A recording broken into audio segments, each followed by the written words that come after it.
네, 오늘도 주님 안에서 승리하는 복된 하루가 되시기를 간절히 축원을 드립니다. 사순절을 맞이해서 어느 교회에서 성경을 일독하자라는 이렇게 마음을 정하고 결단을 하고, 그리고 매일 성경을 3장 읽고 주일에 5장을 읽으면 그러면 성경을 1년 안에 일독할 수 있습니다. 그래서 목사님이 이런 매일마다 성경은 주일에는, 주중에는 3장씩 읽고 주일에는 5장을 읽자, 5장을 읽자라고 이 말을 조금 줄여서 매3 주5라고 이렇게 말씀을 하고 동료들에게, 교인들에게 독려한 것이죠.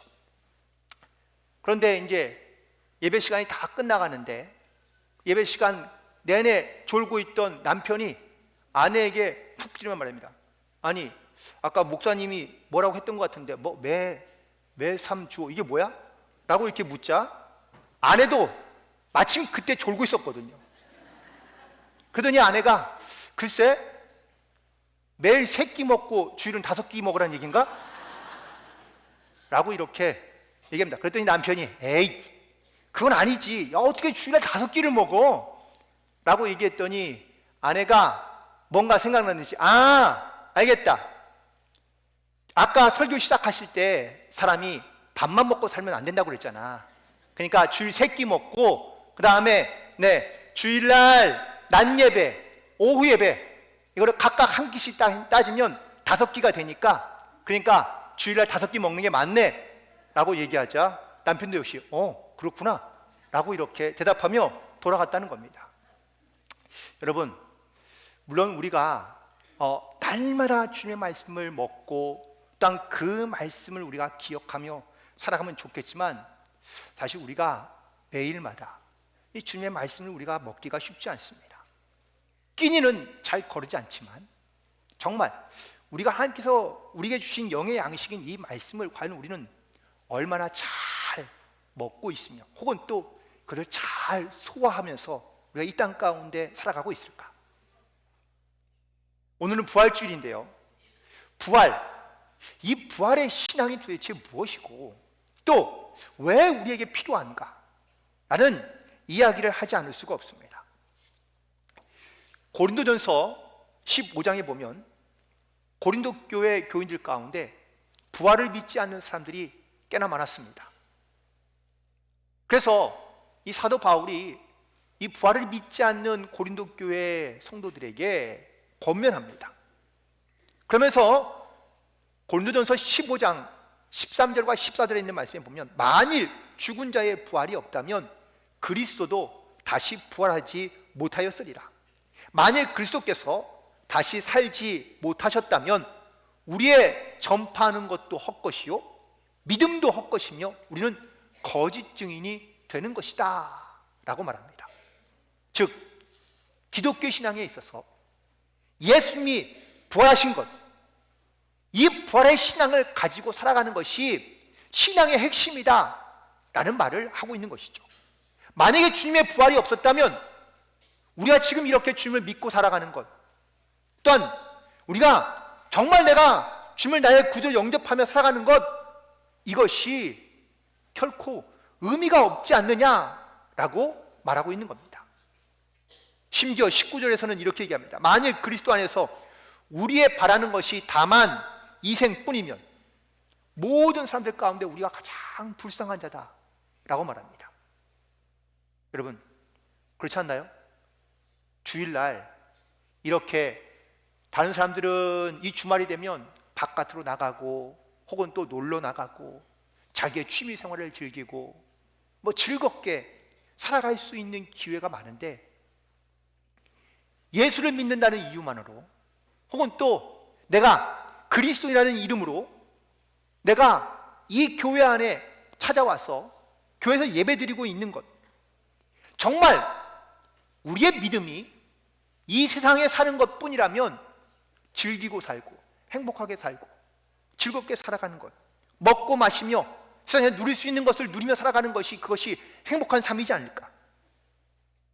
그런데 우리는 스스로 그런 세상의 어떤 유혹이라든지 즐거움이라든지 낙들을 우리가 구하지 아니하고 오늘 이렇게 주님 전에 예배하고 찬양하고 또 말씀을 듣는 이유는 과연 무엇일까? 결국 우리에게 이 부활의 신앙이라는 것이 무엇인지를 명확하게 아는 것이 우리 가운데 필요하지 않을까? 기독교 신앙에 있어 핵심은 부활입니다. 예수님의 부활이 믿어지지 않으면 그러면 실제로 우리가 살아가는 삶에서 힘을 가지고 이 부활의 능력과 힘이 무엇인지, 이 부활의 신앙이 우리 가운데 어떻게 역사하고 있는지를 우리가 알지 못한 채 살아가기 쉽다는 것이죠. 또한 더불어 이 부활의 신앙이 없으면 우리가 믿음을 담대하게 가지지 못하고 우리가 세상 가운데 스스로 자기를 속이며 혹은 또 내 믿음의 경험을 가지고 살아가지 못하고 세상 가운데 우리가 휩쓸려 살아가기가 쉽다라는 겁니다. 단순히 내 기독교의 명절인 이 부활주일 그냥 교회에 와서 계란 먹고 함께 즐기고 또한 예배드리고 가는 것이 이것이 부활주일이 아니라는 것이죠. 그렇다면 이 부활의 신앙은 무엇을 말하는 것이냐? 첫 번째, 믿음으로 두려움을 이기는 신앙이 바로 부활신앙인 겁니다. 특별히 이 부활신앙이 바로 우리 가운데 영적이든 육적이든 담대한 마음을 갖게 해주시는데 오늘 본문에서 선포하고 있는 이 말씀은 제자 베드로가 예루살렘 성 안에서 이스라엘 백성들에게 선포했던 말씀 중에 일부입니다. 그가 이렇게 선포하죠. 이스라엘 사람들아 들으라. 그런데 우리가 이 말씀을 묵상하기 전에 예수님의 부활을 경험하지 못했던 제자들은 어떻게 살았습니까? 예수님이 붙잡히시고 십자가에 달려 돌아가시자 제자들은 다 도망가고 없었습니다. 아무도 예수님을 담대히 증거하고자 하는 믿음, 아무도 그 믿음을 갖지 못했고 혹은 지키지 못한 것이죠. 예수님과 함께 있을 때, 예수님과 마지막 만찬을 먹을 때에 제자들은 이렇게 얘기합니다. 내가 예수님과 함께 옥에 갇히겠습니다. 내가 예수님과 함께 죽겠습니다. 이렇게 말했던 제자들이 예수님이 잡히시던 날 다 도망가고 아무도 남지 않았습니다. 그런데 부활하신 예수님을 만나고 난 다음에 성령의 체험을 하게 된 이 제자들이 배신하고 모른 척하며 떠났던 제자들이 이제는 예루살렘 성전 안에서 예수님에 대하여 증거하고 있는 겁니다. 이렇게 담대할 수 있었던 이유가 무엇이냐? 바로 이 담대함은 내 마음 가운데 주는 주님의 평안이 있을 때 가능한 이야기인데 주님께서 은혜 받은 자에게 주시는 첫 번째 은사 중에 하나가 바로 평강입니다. 부활신앙으로 산다는 것은 내 마음 가운데 내 어떠한 고난과 어려움이 찾아온다 할지라도 흔들리지 않는 담대함입니다. 이것이 바로 평강의 은혜인 것이죠. 우리는 살아가면서 수많은 두려움을 가지고 살아갑니다. 미래에 대한 두려움, 또한 죽음에 대한 두려움, 실패에 대한 두려움, 시작과 혹은 성공하지 못할 것에 대한 두려움 등등 우리는 끊임없이 두려움을 가지고 살아갑니다. 그러니 마음에 편안함이 없는 겁니다. 평강이 없는 겁니다. 우리 마음 가운데 평강을 주신다는 것은 내가 두려움에 의해서 혹은 세상의 어떤 염려에 의해서 근심에 의해서 내가 무너지거나 좌절하거나 포기하거나 낙심하는 것이 아니라 이 주님이 주시는 평강으로 말미암아 두려움을 극복하며 이겨내며 살아가는 것을 말씀하고 있는 겁니다. 어느 꽃 화원에 얼굴이 이렇게 늘 환하게 웃는 그런 주인 아주머니가 있었습니다. 단골 손님이 왔다 갔다 하면서 늘 그 모습을 보는데 너무 얼굴이 평안해 보이고 혹은 또 너무 아름다워 보이는 거예요. 그래서 물어보았습니다. 아니 어떻게 그렇게 매일 그렇게 웃으며 혹은 편안한 모습을 하고 살아가고 계세요? 근심이 전혀 없으신 것 같아요 라고 묻자 그 주인 아주머니가 말씀하시기를 천만에요. 걱정 근심 없는 사람이 어디 있습니까? 그런데 그럼에도 불구하고 내가 이렇게 즐거운 얼굴로 혹은 행복한 얼굴로 살아갈 수 있는 비밀이 있는데 그건 바로 3일의 비밀입니다. 그래서 3일의 비밀이 뭐예요?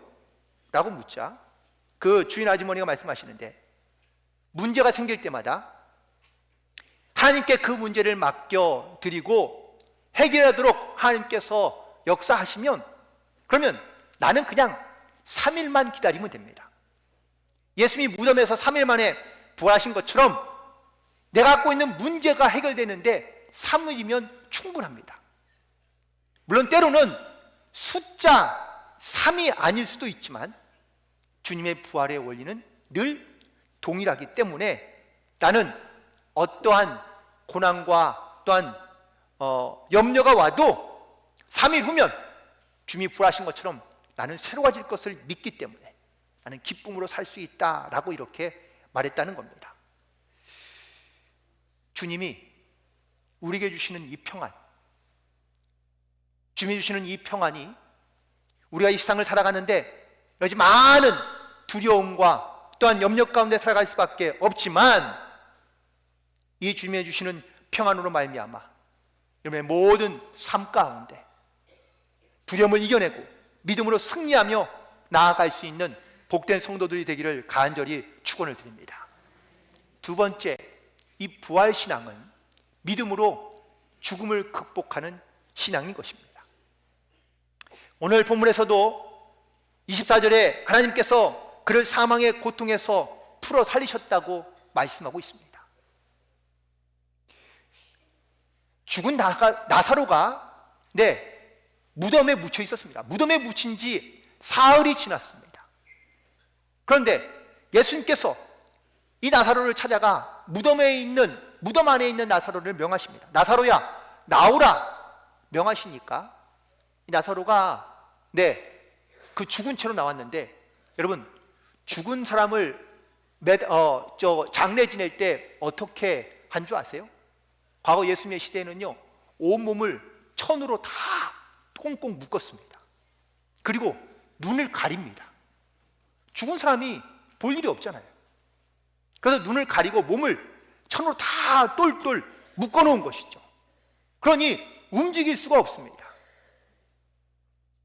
예수님께서 사람들에게 말씀하시기를 그에게 가리웠던 눈을 풀어주고 묶었던 천을 풀어서 놓아다니게 하라라고 말씀하고 있습니다.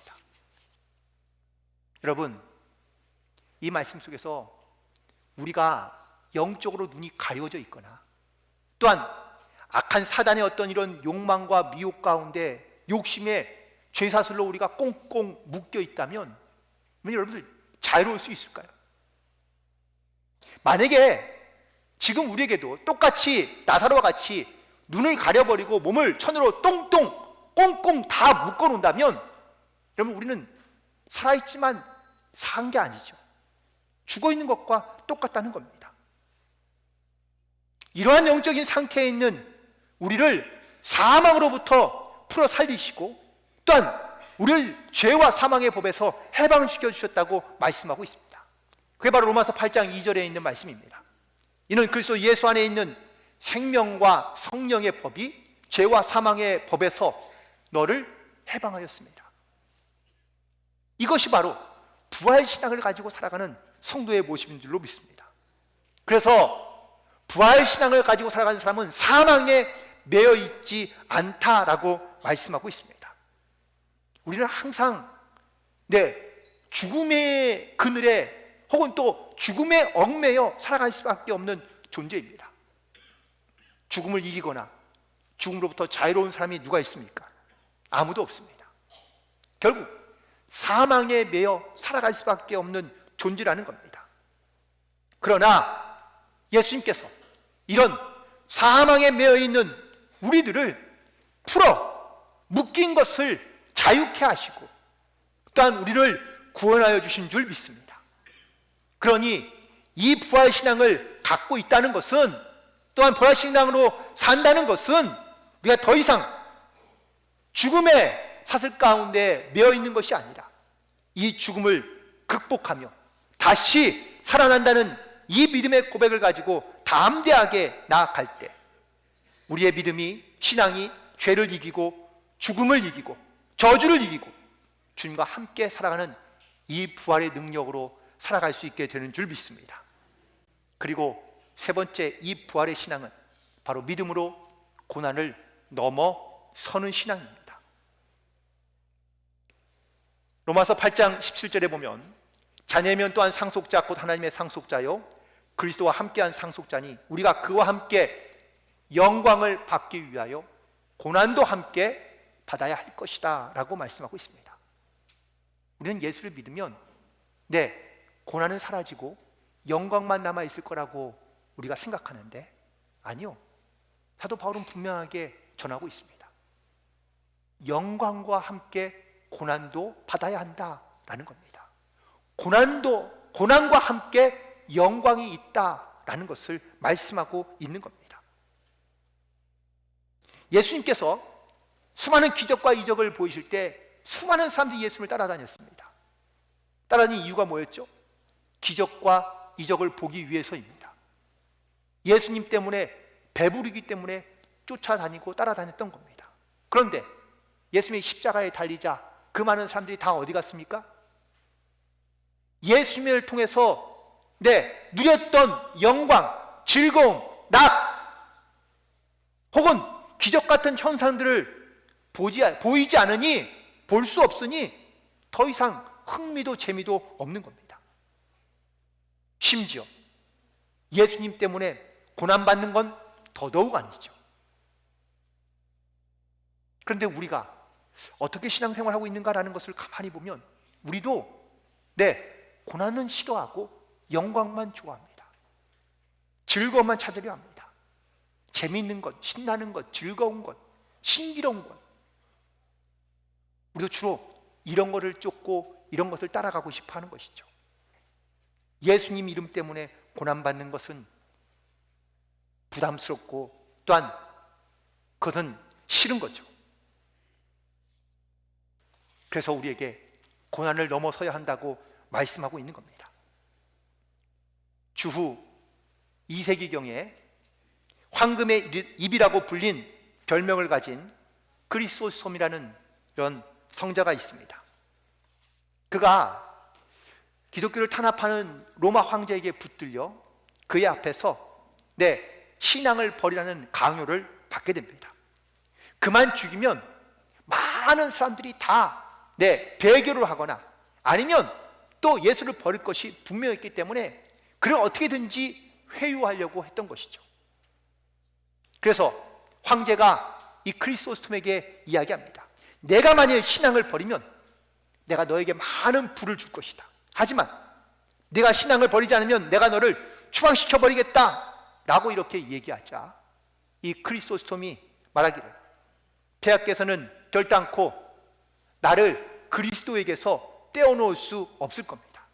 왜냐하면 예수님은 나를 떠나거나 버리지 않겠다고 약속하고 말씀하고 있기 때문입니다. 그러자 이 황제가 노하며 그래 좋다, 그러면 내가 너의 모든 재산을 다 몰수해버리마 라고 이렇게 이야기하자 이번엔 또 이렇게 대답합니다. 폐하, 그것도 쉽지는 않을 겁니다.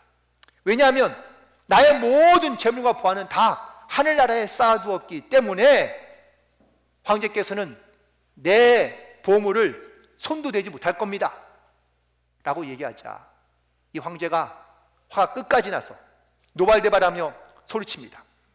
그렇다면 내가 너를 지금 당장 죽여버리겠다 라고 이야기하자 이 크리스토스톰이 씩 웃으면서 말하기를 그것도 쉽지 않을 겁니다.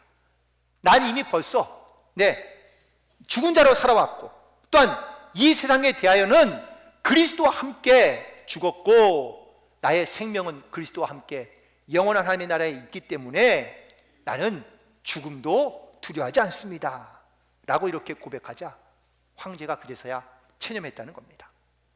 여러분, 과연 우리는 무엇 때문에 이 세상에 살고 있습니까? 우리가 살기 위해서 또한 살아남기 위해서 애쓰고 수고하며 노력하는 수많은 것들이 있습니다. 그런데 정말 우리가 만약 이제 죽음에 이르러 내가 주님 앞에 섰을 때 이 부활의 신앙이 없이 내가 주님을 만난다면 나는 과연 무엇으로 하나님 앞에 설 수 있을까? 내가 가진 것 혹은 내가 했던 일, 우리는 우리의 신앙과 우리의 믿음으로 주님 앞에 온전히 서기를 바라지만 여전히 우리는 이 쌍 가운데 이 부활 신앙을 가지고 살아가지 못하고 염려와 근심과 고난과 고통 속에서 우리는 너무나 허무하게 인생을 살아가는 경우가 많다는 겁니다. 요한복음 11장 25절에 이렇게 고백합니다. 예수님께서 말씀하시기를 나는 부활이요 생명이니 나를 믿는 자는 죽어도 살겠고 무릇 살아서 믿는 자는 영원히 죽지 아니하리니 내가 이것을 믿느냐? 라고 물으십니다. 여러분, 이 질문에 여러분은 어떻게 대답하며 고백하시겠습니까? 부활신앙, 기독교 신앙 가운데 가장 핵심적인 신앙의 고백인데 이 부활신앙은 바로 믿음으로 두려움을 이기는 신앙이고 이 부활신앙은 믿음으로 죽음을 이기며 승리하는 신앙이고 이 부활신앙은 믿음으로 고난을 극복하는 신앙인 줄 믿습니다. 그러므로 이 부활신앙을 가지고 두려움에서 기쁨과 감사로 하나님 앞에 영광을 돌리며 승리하며 살아가는 복된 성도들이 되기를 주님의 이름으로 간절히 축원을 드립니다.